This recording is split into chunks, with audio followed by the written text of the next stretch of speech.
fork never gave its signature pop, just a tremble in her wrist, a breath caught mid-sip, and then every head at the table turned toward the only empty wine glass. The crystal shimmered under candlelight, filled with Merlot on every side except hers. She gripped the stem like it might splinter in her hand anyway. The soft glow played along her cheekbones, waxlight and war paint. She offered a smile too gentle, too careful. A ripple beneath the surface, like a violin string drawn to the edge of snapping. I leaned forward, my voice smooth as velvet and just as sharp. "Not drinking tonight?" I asked, then paused. "Or is it the antibiotics for gonorrhea?" The silence dropped like porcelain on tile. I didn't blink, didn't move, just stared across the table. A fork chimed faintly against a plate. A chair gave a small, guilty creak. Someone let out a tight breath through their teeth. She didn't respond. Her jaw locked, but her eyes pleaded. Not for forgiveness, but for silence. For a moment's grace. Then she answered, not with words.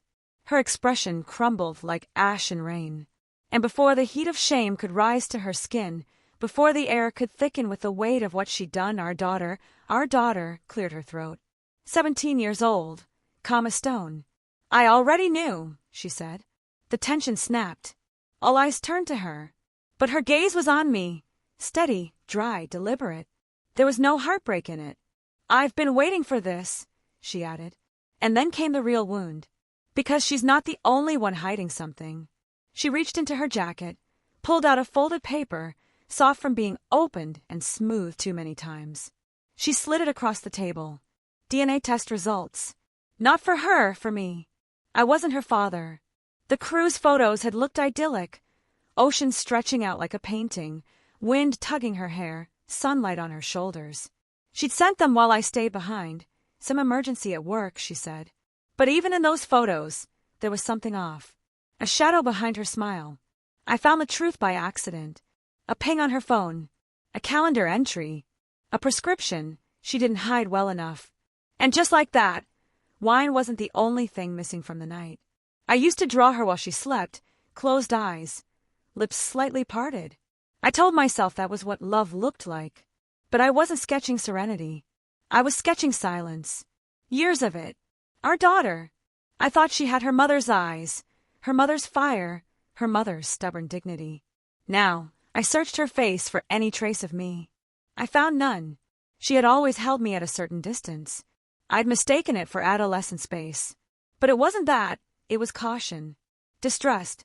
And I had been too much of a fool to notice. Now, it was my hand that shook around the glass. I drank anyway. Let the heat claw its way down. Outside, the wind scratched at the shutters like fingernails. Inside, no one moved. My wife met my gaze, her guilt cloaked in pride.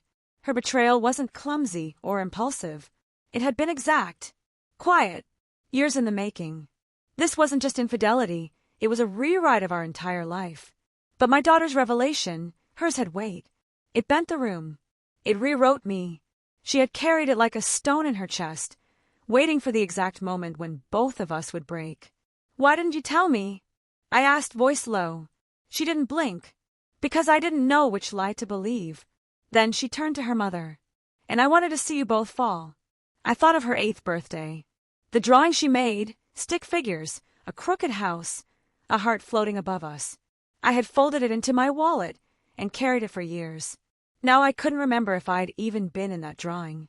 My wife reached for her then, hoping to reclaim something. But our daughter stood tall, fists at her sides. "Don't," she said. Her voice was iron now, like she'd rehearsed this moment countless times. "This family has been built on silence," she said. But tonight, I wanted to hear the sound of it breaking. The candles flickered. Outside, a branch scraped the rooftop like the house itself was cracking.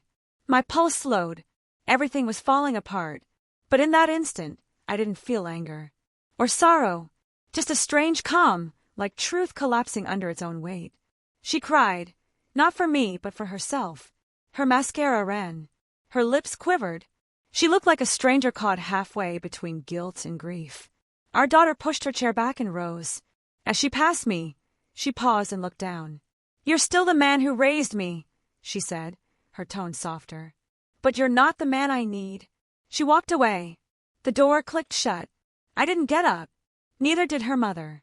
We just sat there, in the debris of silverware and flickering light, the scent of dinner now cold and gone. She reached for her glass, hesitated mid-air, hand trembling. Then she looked at me, lips forming silent words. Say something. I raised my glass, drank, smiled just with my eyes. You forgot the toast, I said. Here's to the truth. Later, I found that old birthday drawing again. The paper was frayed at the edges, the crayon lines faded. 3 figures, 2 holding hands, one standing apart. Even back then, she had known.